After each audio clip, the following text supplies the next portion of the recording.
Budayaverse ialah expo teknologi budaya pertama di Malaysia yang menggabungkan seni, warisan dan inovasi digital dalam satu ruang yang sama. Budayaverse tahun 2025 berjaya mengadakan event ini pertama kali ini. It's very interesting. Saya rasa ini the best time for us to develop good storytelling in AI. Dengan penuh hormat menjemput Cik Budi Citawan. Silakan naik K-pop memang kena dipanggil producer dan director. Jadi setengah jam menunggu di dalam bilik tu banyak ilmu kita dapat daripada orang-orang hebat di sana lah.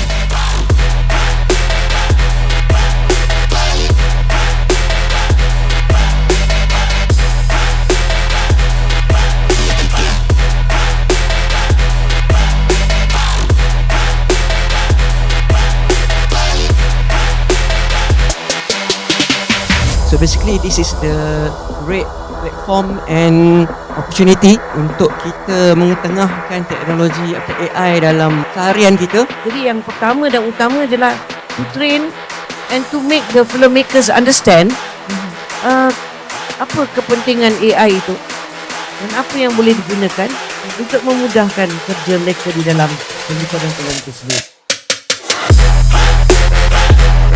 Para hadirin sekalian, Budayaverse merupakan platform pemikiran dan penerokaan yang mengangkat persoalan penting bagaimana warisan budaya kita dapat terus hidup, berkembang dan relevan dalam lanskap masa depan yang dipatu oleh teknologi. Kita bercakap mengenai budaya.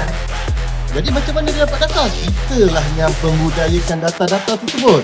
Perkara yang sama untuk budaya. Yang misinya adalah untuk merapatkan jurang antara budaya, kreativiti dan teknologi sambil membina ekosistem lestari. Budayaverse telah menjadi ruang eksperimen, a living lab di mana penggiat seni, pencipta teknologi, pendidik, pelajar dan komuniti berkongsi idea, karya dan visi masa depan budaya Malaysia.